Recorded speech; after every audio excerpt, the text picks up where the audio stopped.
भगवते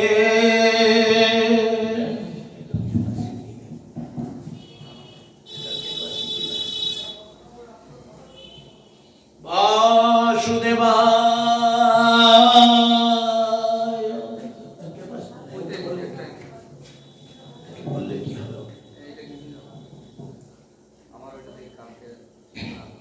यं प्रव्रजन्तं मनुपेतमपेतकृत्यं दैपायनो विरह कातरवाजुहाव पुत्रेति तान्मयो त्वया तर्वो भिनेदु स्तां सर्वभूतहृदयं मुनिमानतोऽस्मि नारायणं नमस्कृत्य नरं चैव नरोत्तमं देवीं सरस्वतीं व्यासं ततो जयमुदीरये तुलसी काननं यत्र यत्र पद्मवनानि च पुराण पठनं यत्र तत्र सन्निहितो हरि तत्रैव गंगा यमुना च सिन्धु गोदावरी तत्र सरस्वती च सर्वाणि तीर्थानि वसन्ति तत्र यत्र चित्तौदारतथा मोक्षं करोति वाचालं पंगुर्लंघयति गिरिं यत्कृपातमहं वन्दे परमानन्दमाधवं श्रीचैतन्यमीश्वरं श्रीगुरुदेवतारिणं श्री श्री नित्यानंद शरणं श्रीमद् भागवत महापुराण सप्ताहव्यापी भक्ति यज्ञेन भक्ति शत प्रवाहेन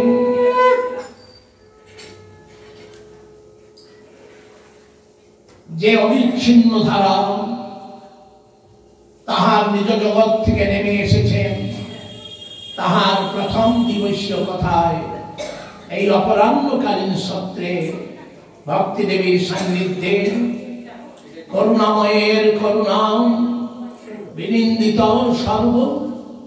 सर्वोच्च कक्षाय जे कृपा करिलेन कलि पावन अवतार गौर सुंदरेर कृपा धन्य এই শিভাম নবদ্বীপ ভূমি गंगा माয়ের तटदेशे আগন্তুক সমস্ত শত্রুবৃন্দকে সাদর সম্ভাষণ জানিয়ে আমরা शुरू করছি সেই অনাদি আদি গোবিন্দের যে করুণাময় প্রথম তার স্তুতির মাধ্যমে আমরা তাকে আরাধনা করি তাকে আরাধনার মাধ্যমে আমরা সেই অমৃতময় কথা শ্রবণে ব্রতী হওয়ার প্রয়াস করি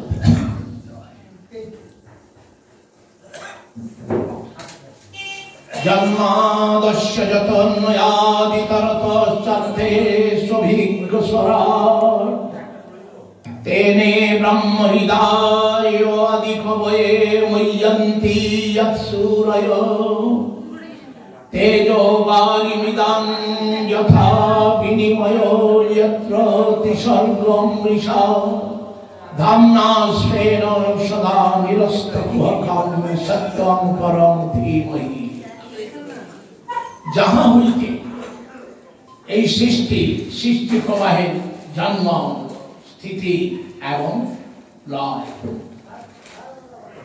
যিনি সম্পূর্ণরূপে স্বরাট সভিজ্ঞ পূর্ণ পুরুষ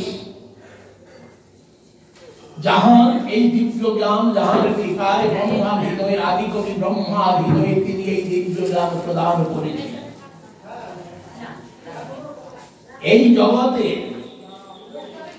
अग्नि वायु जल माटी आकाश এই পাঁচটি বস্তুকে যাহার ছাড়া সত্য বলে মনে হয়ে থাকে এবং যাহা সেই যিনি তাহার নিজ নিজ স্থলে নিজ লীলাস্থলে নিজ নিত্য রাজ্যে সমস্ত কুহক সমস্ত অন্ধকার বিনাশকারী পূর্ণ সূর্যের মতো উপমা সেই পরম করুণাময় পরম সত্য তাহার চরণে আমরা ধ্যান করছি।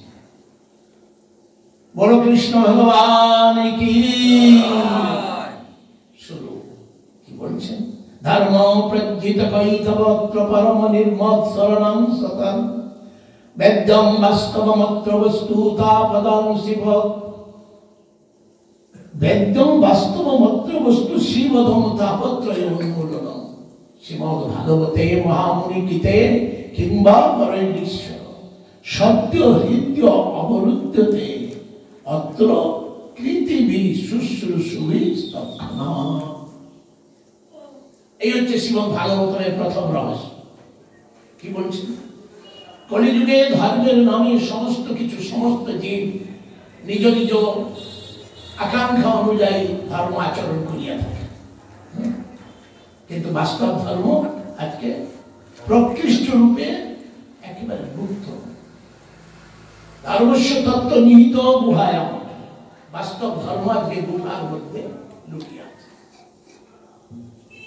যে ধর্মে কি হয়ে থাকে কাহার দ্বারা না পরম নির্মৎসরাংশ, যাহাদের হৃদয়ে এতটুকু মৎসরতা দোষ নাই। মৎসরতা মানে অপরের প্রতি হিংসা, অপরের সুখে দুঃখ, অপরের ভালো দেখে যাহা নিজের অসুবিধা হয়ে থাকে, তার হচ্ছে মৎসর। কিন্তু সাধু, কোন সাধু সম্পত্তি না পরম নির্মৎসরানা, যাহার হৃদয়ে এতটুকু আপন পর কোনো বিচার নেই। এই প্রকার সাধুদের হৃদয়ের সম্পদ এইটি মনে রাখে বাস্তব। আর এটি কি শিবদম পরম মঙ্গলময় তাপত্রয় অনুকূল। তিনটি তাপে আমরা সদা সর্বদা জর্জরিত। দেহ মনের থেকে তাপ, অন্য জীবের থেকে তাপ, দেবতাদের থেকে তাপ। এই তিনটি তাপ মূল থেকে উৎপাদন হয়ে যায় যাহার দ্বারা সেই নরনারায়ণ ঋষি, তারপরে স্বয়ং বাসুদেব। এই পরম ঈশ্বরের কথা শ্রবণ করবার প্রয়াস হইলে পর হওয়ার সঙ্গে সঙ্গে ভগবান কৃপা করে শ্রবণকারী হৃদয়ে এসে অবস্থিত হয়ে যায়। কি সেই তাহলে কি বস্তু এটি না নিগম কল্প তরুণ গরিত ফল খা অমৃতম তব সংযুত পিবত ভাগবত রসন পিবত ভাগবত রসনালয় মুহুরহ মুহুরহ রসিকা ভূমি। বলে কি বস্তু জানো? এটা হচ্ছে সেই বেদের বেদ বিকল্প বক্ষের পরিপক্ক ফলের রস, যে ফল কোন প্রকার অষ্টি বলকল থাকে না, শুধু রস আর শুধু রস। পান করে যাও, পান করে যাও। কাহারা পান করবে? একমাত্র রসিক ভক্তজন ছাড়া অন্য কারো পান করবার অধিকার। মুহুর্মুহু পান করো, মুহুর্মুহু এতে স্নান করো। কারণ ইহা হচ্ছে আমাদের হৃদয়ের ভাব রাজ্যের গুপ্তধন। কি সেইটি বলুন তাহলে? না নৈমিষে অনিমিষ ক্ষেত্রে ঈশ্বর সমুখাদয় সত্রাং স্বর্গায় লোকায়। এখন চলুন নৈমিষার। উত্তরপ্রদেশে সবাই ছুটছে মহাকুম্ভে, হরিদ্বারে, মহাকুম্ভে প্রয়াগরাজে, কিন্তু আমরা যাব নৈমিষার। লক্ষ কোটি বার মহাকুম্ভে স্নান করলে যে ফল পাওয়া যায়, একবার এই নৈমিষারণ্যে সুখ পরীক্ষিত সংবাদের মাধ্যমে যদি হরিকথা অমৃত কাহার কর্ণকুহরে প্রবেশ করে, কোন এমন কুম্ভ নাই সেই ফল প্রদান করে সেই শ্রবণকারীকে। গ্রন্থরাজ শ্রীমদ্ ভাগবতম কি জয়। ঋষিগণ সমস্ত জগতের কল্যাণের, জগতের যখন কল্যাণের জন্য খুব চিন্তা করে, তখন ভগবান তাকে প্রেরণা দেয়। তয় কদা তুমনয় প্রাতভূত তাপনয় সৎকৃতম সুতমাসিনম প্রপ্রচ্ছুইতমাত। ভগবত প্রেরিত সুত গোস্বামী সাধুদের সামনে দর্শন দিলেন। দেখা মাত্রই তাহাকে আদর্শ করে পাদ্য অর্ঘ্য দিয়ে, তাহার চরণে অভিবাদন জানিয়ে তাকে প্রশ্ন করলেন, তয়া খলু সুরা পুরাণানি সেতিহাসানি চানব আখ্যাতানি অভিধিতানি ধর্মশাস্ত্রানি জানি। হে সুতল স্বামী, তুমি সমস্ত শাস্ত্রের ছাড় জেনেছ, সমস্ত শাস্ত্রকে অধ্যয়ন করিয়েছ, সমস্ত শাস্ত্রকে মন্থন করেছ। তাই এই যে ধর্মশাস্ত্র তুমি যা অধ্যয়ন করেছ, যা অনুভব করেছ, তুমি আমাদেরকে সেটি সফল করো। ইয়ানি বেদ বিধান শ্রেষ্ঠ ভগবান বাদরায়ণ অন্যে চ মনয় সুত পরামরবে পরামর।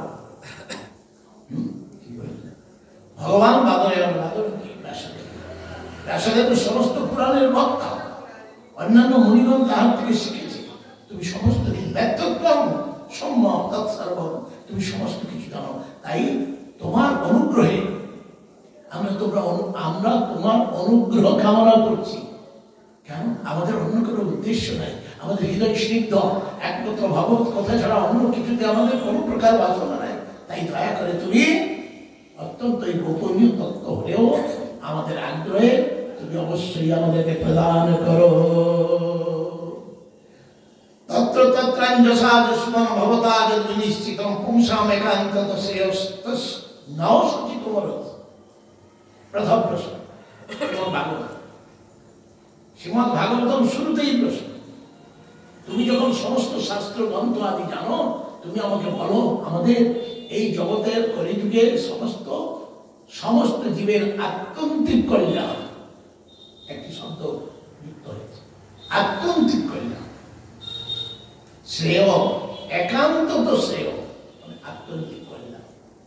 শ্রেয় মানে মঙ্গল, একান্ত মানে আত্যন্তিক।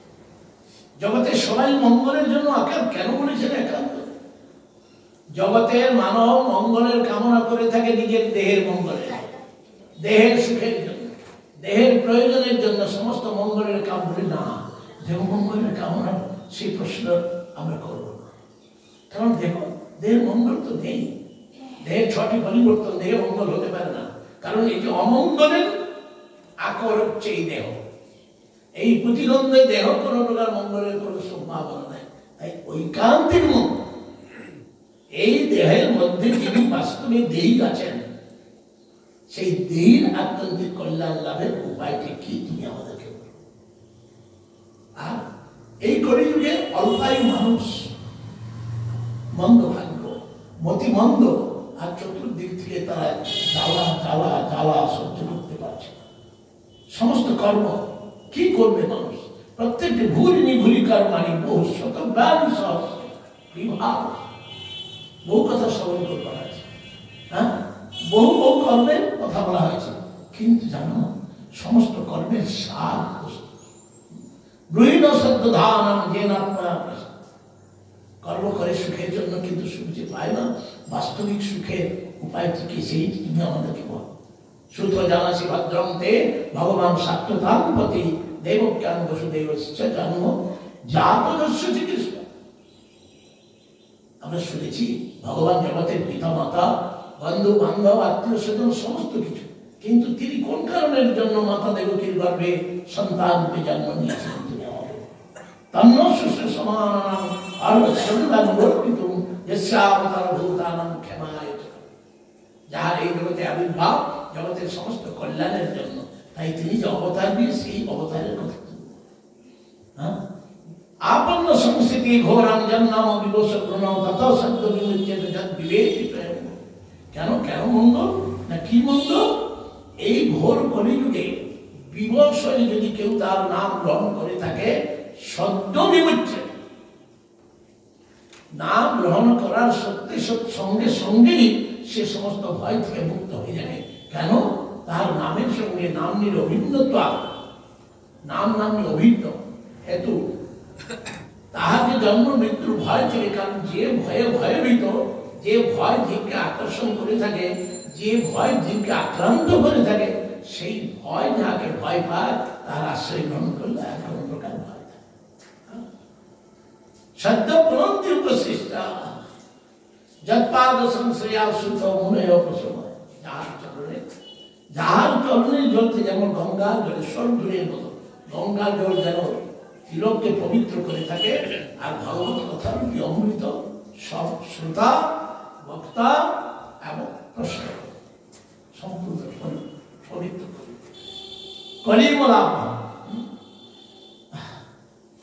তাহারই কর্ম উদার কর্ম সমস্ত দেবতাদের যারা মঙ্গল কামনা করে থাকেন তাহাদের দ্বারা বর্ণিত হয়ে থাকে। তাহার যে বিভিন্ন কলা অংশ কলা রূপে তিনি যে লীলা বিলাস করেছেন তুমি দয়া করে আমাদের কাছে বলো। তারপরে কি বললেন, আমরা এই উত্তম শ্লোক ভগবানের কথা শ্রবণ করে আমরা শ্রবণ করতে আমরা এত আগ্রহী যাহা পদে পদে আমাদেরকে সাধু সাধু অত্যন্ত সাধু করছে থাকে। তাই রাম কেশব রূপে তিনি কলিযুগের প্রথমে কোথায় দাপরে যে লীলা করেছিলেন তুমি দয়া করে আমাদের কাছে বলো। এখন তুমি সমস্ত কিছু জানো যাহার মাধ্যমে যে কথা শ্রবণের মাধ্যমে এই দুস্তর সমুদ্র এই পৃথিবীতে সমুদ্রে জল দেখা যায় তাকে কোন প্রকার অতিক্রম করা যায়। এটি দুস্তর, সমুদ্রকে দুস্তর নয়, এইটা কলিযুগে এই যে ভব সমুদ্র যেখানে জল নেই, এ সমুদ্রে কি আছে? অগ্নি। এ সমুদ্রে শুধু অগ্নিকে পার হওয়া অত্যন্ত দুস্তর কাজ। তাই ব্রহ্মী যোগেশ্বরে কৃষ্ণে ব্রহ্মণ ধর্ম কর্মণি স্বাম কাষ্টা মধুনা পেতে ধর্ম কর্মসরণ। 6টি প্রশ্ন। এই 6টি প্রশ্নের উত্তর দিতে গিয়ে শ্রীমদ ভাগবত 18,000। প্রথম প্রশ্ন কি ছিল? জীবের আত্মধিক কল্যাণ লাভের উপায়। যখনই ভক্ত এই প্রশ্ন সাধুর কাছে পৌঁছায় তখন সাধু কি মনের প্রতিক্রিয়া? ইতি সংপ্রশ্ন সংনিষ্ঠ বিপ্রাণাং রমহর্ষণ প্রতিপূজ্য বচস্তে সম্প্রবক্তুম উপচক্রমে। আত্মকল্যাণের প্রশ্ন করেছ, অত্যন্ত আনন্দিত মনে তিনি বলবার উপক্রম করতে গিয়ে সুতরাং গোস্বামীর মনে পড়ে গেল যেখান থেকে এই অমৃতময় কথাটি শ্রবণ করেছে। তাই গুরুদেবের চরণে হরিকথা বলবার পূর্বে আমরা যদি সেই পরম্পরা লব্ধ গুরুদেবের শ্রীচরণ বন্দনা করতে না পারি তাহলে এ কথা আমরা অনুভব করতে পারবো না। আর যে কথা অনুভব করতে পারা যায় সে কথা অন্যকে বিতরণ করবো। কেউ যদি মিষ্ট আস্বাদন করে থাকে তবেই সেই মিষ্ট বস্তুটিকে অন্যকে মারতে পারে। যার মিষ্ট শব্দের অর্থই বুঝে না সে অন্যকে। তাই বলি যান প্রব্রজন্ত মনোপেত মপেত দৈপায়ন বিরহ কাতর আবির্ভাব পুত্রেতি তন্ময় তয়া তরবং ভিনেদুস্তং সর্বভূত হৃদয়ং মুনিনাথ। সুখমণি চরণ বন্দনা করে তিনি বলছেন যস্বানুভাবমখিল শ্রুতি সারমেকম अध्यात्म दीपोतिति सतां तमन्दं संसारिणां करुणायाः पुराणं तं व्याससूनुपयामि गुरुं मुनीन्। समस्त मुनि ऋषि समस्त साधुगणের এই সংসার সাগর অতিক্রম করতে যে অধ্যাত্ম দ্বীপের যে পূর্ণ প্রভাব এটি তার করুণা হৃদয় থেকে উদ্ঘাটিত করে জগৎকে সংসারীদেরকে বিতরণ করলেন। গোপনীয় পুরাণ, পুরাণ অভিযোগ বলেছে, বহু পুরাণ আছে, তার মধ্যে ভাগবত হচ্ছে সর্বপুরাণের সার। তারপরে নারায়ণ নমস্কৃতম নরং চৈব নরোত্তমং দেবীং সরস্বতী ব্যাসং ততো জগৎ। গ্রন্থের প্রধানে ভগবান শ্রী নারায়ণ চরণ দণ্ড প্রণাম করুন। ভগবান নরনারায়ণ বদরিকার সঙ্গে আসুন। নরং নরোত্তম দেবী বাগদেবী সরস্বতী এবং পুরাণ বক্তা ব্যাসদেব তাহাদের চরণ বন্দনা করে সর্ববিঘ্ন বিনাশনের জন্য তিনি মনয়া সাধু কৃষ্ণ ভবদ্ভি লোকমঙ্গলম যৎকৃতা কৃষ্ণ সম্প্রশ্ন জেনাত্মা। হে মুনিগণ, আপনাদের প্রশ্নটি সার্থক। কেন? ভগবত সম্বন্ধীয় প্রশ্ন কেউ যদি করে থাকে সেই প্রশ্নের মাধ্যমে জীব তাহার ঐকান্তিক কল্যাণ লাভের পথ বেছে নিয়ে থাকে। তাই ভগবত সম্বন্ধীয় ধর্ম কি ধর্ম? তা সবাই পুংসাপর ধর্ম যত ভক্তি অনন্তে অহৈতুকী অপ্রতিহতা যত্না। সমস্ত ধর্মের সার জীবের সমস্ত ধর্মের সার কি? পরম ধর্ম। যত ভক্তি অদক্ষ যাহা হইতে যে কথা শ্রবণ কিংবা যে ভক্তির মাধ্যমে যাহা হইতে কি হইতে যাহা কিবা হইতে আমাদের হৃদয়ে কি হয় যত অধক্ষজে বা অক্ষজের ঊর্ধ্বে না অক্ষজ অক্ষজ মানে চক্ষু ইন্দ্রিয় জ্ঞান না, তিনি সর্ব ইন্দ্রিয়ের জ্ঞানের অধিক অধক্ষজ তাহার চরণে যদি অহৈতুকীয় দুটি শব্দ করেছে। ভগবানের কাছে আমরা যাই সমস্ত কামনা বাসনা নিয়ে, শুধু কামনা আর বাসনা ভগবানের দরজায় আমরা দরজা দিই, কিন্তু এখানে বলছেন আমাদের শান্তি আমাদের আনন্দে এইটি হচ্ছে প্রথম এবং অন্তিম উপায়, অহৈতুকী অপ্রতিহত। এ জগতে অহৈতুকী কেউ ভালোবাসা জানে না, কাউকে হেতু ছাড়া ভালোবাসা বাস্তব। ভালো করে চিন্তা করে, কারণ প্রতি কেউ আকর্ষিত হয় না বিনা নিজের স্বার্থ ছাড়া। হেতু কারণ, হেতু মানে কারণ। কিন্তু ভগবানের ভক্তি কাহার দ্বারা আমরা শান্তি লাভ করবো, সেই ভক্তি যদি ভালোবাসা যদি অহৈতুকী হয়, ভগবানের কাছে পকেট থেকে টাকা একটা ঠক করে ফেলে দিলাম, আবার তাই যেন আমি প্রতিদিন দান করি, পড়বে আবার উপর থেকে আবার তাই যেন সবাই শুনতে পারে। দেখ ফুলেরটা নিলাম, ঠাকুর আমার এটা কল্যাণ করো, কাল থেকে দুটো করে চারটা করে মানত করো। লাল সুতা বেঁধে দিয়ে আস, বহু সারা ভারতে লাল সুতায় গাছগুলি একেবারে শ্বাস নিতে পারছে না, এমন জায়গা আছে এত সুতো বাঁধা হয়েছে শ্বাস কত কৃপা করে। এই তো ভালো, এই ধরনের দ্বারা কোনোদিন শান্তি পাওয়া যায় না। তাহাকে যদি অহৈতুকী কেউ ভালোবাসে, আমার ভালোবাসাটা কেমন হবে না অপ্রতিহতা। আজকে ভক্তি করছি, ঘরে একটা ঘটনা হয়ে গেল, ভক্তি করে কি হবে কাল থেকে যাবই না, আমার একটু দুঃখ কষ্ট সে দেখলাম তাদের কেন অপ্রতিহতা। প্রতিহতা ভক্তি কথা অপ্রতিহতা বলে কেমন মার বিরাট নিজ ইচ্ছা তোমার নিত্য দাস, আমি যে তোমার নিত্য দাস, আমার ভালো মন্দ তুমিই তো জানো, তোমার অধিকারে পড়ে, সুতরাং এ দয়াময় যেটা ইচ্ছা। অদ্ভুত কথা, এ কথার কোনো তুলনা নেই, এ কথার মানে মাধুর্যের সঙ্গে এই অনন্ত কোটি ব্রহ্মাণ্ডে আর কোনো বস্তু নেই।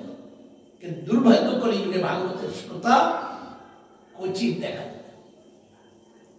হাজার হাজার ঋষির মধ্যে সুখদেব গোস্বামী একমাত্র প্রশ্ন করছিলেন, হে রাজন কে মহারাজ রাজা কেন বলছিলেন? তিনি তো রাজ্যপাট ঐশ্বর্য পুত্র পত্নী যাবতীয় যাহা কিছু ছিল সমস্ত ত্যাগ করে এসেছেন, তাকে রাজন কেন বলছেন? এই সমস্ত বস্তুর প্রতি কে আকর্ষণ হয়ে থাকে? আমাদের এই প্রতিগন্ধময় দেহ।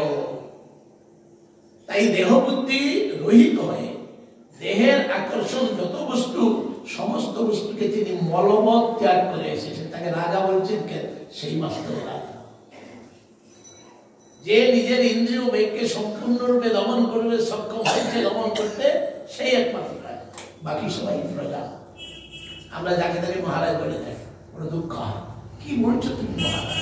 কিসের মহারাজা? আমাকে বলতে পারো মহাদাস হতে চেষ্টা করছিলাম, মহাদাস, জন্মের দাস, রাজা। ইন্দ্রিয়ের বেগে, দুরন্ত ইন্দ্রিয়ের বেগে আমি প্রথমাই খুঁজে পাই। এই অবস্থায় রাজাকে পরীক্ষিত মহারাজ, তাকে অস্ত্র সুখমণি বলছেন, হে রাজন বলুন রাজাকে। প্রশ্ন করেছে, এখন বললেন বাসুদেবে ভগবতী ভক্তি যোগ প্রযোজিত। এই স্তরটা কি করে হবে না? যে বাসুদেব, ভগবানের একটি নাম বাসুদেব, বসুদেব নন্দন রূপে তিনি এসেছিলেন, তাই বাসুদেব বলে একটি। তাহাতে অর্থাৎ যিনি ভগবান তিনি বাসুদেব।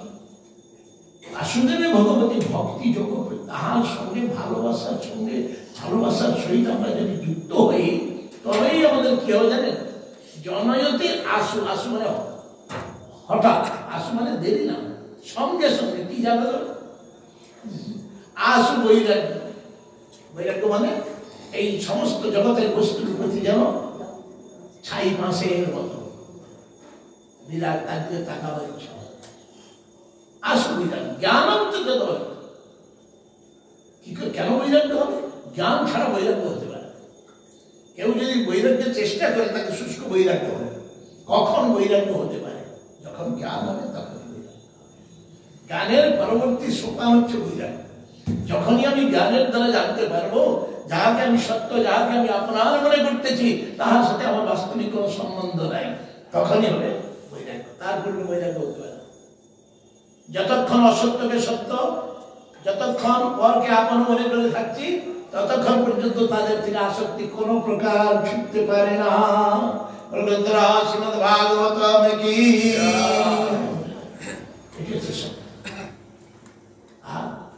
ভক্তি করতে গিয়ে ভগবানের কথা যদি ভগবত কথা শ্রবণ করে ভগবানের প্রতি যদি আমাদের হৃদয়ে প্রতি জাগরিত হয় না হয়, তাহলে সময়ের বইকে পরিশ্রম হচ্ছে, এতক্ষণ বসা যায়? তুমি পরিশ্রম করতে গিয়েছিলে? ভাগবত কথা তুমি শুনতে দাও, তুমি পরিশ্রম করতে। পরিশ্রম কি মাটি টাটি কাটতে পরিশ্রম? কোন পরিশ্রম করতে কি? পরিশ্রম দ্বারা কোনদিন হরি কথা শ্রবণ করা যায়? পরিটা উপসর্গ, পরিটা উপসর্গ। আর শ্রম মানে শ্রম, যাও মেহনত করা হয়। কি মেহনত করতে? মেহনত করলে কি পরিশ্রম, মেহনত করলে কি হয়? ক্লান্তি হয়। আর হরি কথা শ্রবণ করলে কি হয়? আনন্দ হয়। জয়াত্মা সুপ্রসিদ্ধি। তাহলে আনন্দ যেখানে হয়, আনন্দের জন্য কি কেউ পরিশ্রম? সবাই পরিশ্রম করে, পরিণামে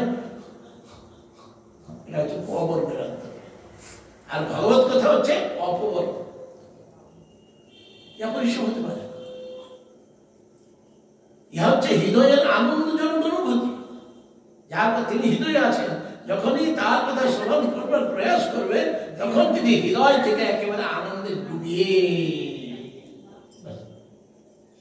আর এই জগতে ধর্মশ্রী অপবর্গস্য, এই কথা মনে রাখবেন ভালো করে। যারা ধর্মে কামি, হ্যাঁ, ফুল তুলসী এটা ওটা বেলপাতা নারকেল নিয়ে মন্দিরে দৌড়াদৌড়ি করে, ধর্মস্য এই অপবর্গ নার্থ অর্থায় বলতে অপবর্গ। এই যে অপবর্গ বলছে, ধর্ম মানে অপবর্গ। অবর্গের 5টি বস্তু সেখানে। অপবর্গ কি? অবর্গ মানে অর্থ কামনা, ধর্ম অর্থ কাম 4টি। চতুর্রস, এই 4টি রস কোথায় আছে? এই দেহে। চতুর্রস ধর্ম অর্থ কাম। এখানে ধর্ম মানে নহি, নর্থে ধর্ম অর্থ কামনার জন্য। আর অর্থ যদি কামনা করে, অর্থ ইন্দ্রিয় তৃপ্তির জন্য নয়।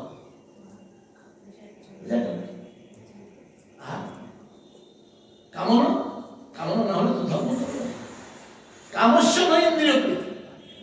কামনা ইন্দ্রিয় প্রীতির জন্য নয়, কামনা আমার স্বরূপের প্রীতি। এখানে প্রত্যেকের কামনা আছে। যারা ভক্ত নয় তারা শুধু দেব সুখে, আর যারা ভক্ত তার প্রীতি, তার হৃদয়ের প্রীতি। কারণ হৃদয়ে তিনি আছেন, তাতে সন্তুষ্ট করলে সমস্ত। তাই তাকে জানবার জীবস্ব তত্ত্ব জিজ্ঞাসা, প্রত্যেক জীবের তত্ত্ব জিজ্ঞাসা করা উচিত। তত্ত্ব জিজ্ঞাসা কি? কে? অদ্বৈত তত্ত্ব কে? তত্ত্ববিদগণ অদ্বৈত তত্ত্বকে 3 ভাবে বলেছেন: ব্রহ্ম, পরমাত্মা এবং ভগবান। না হিন্দু, না খ্রিস্টান, না জৈন, না পাদ্রী, না বৌদ্ধ। মনে রাখ, তত্ত্ব অদ্বৈত তত্ত্ব কি বস্তু? না ব্রহ্ম, পরমাত্মা। এদিকে গেছেন কেন? তাই তাহার জন্য করা উচিত। তার জন্য কি করা উচিত? এই 5টি শ্লোক ভাগবতের একেবারে সংক্ষিপ্ত সার। সংক্ষিপ্ত সার কি বলছেন? শূন্যতাংশে কথাং কৃষ্ণ পুণ্য সভম কীর্তন ইদম তস্ত ভদ্রাণী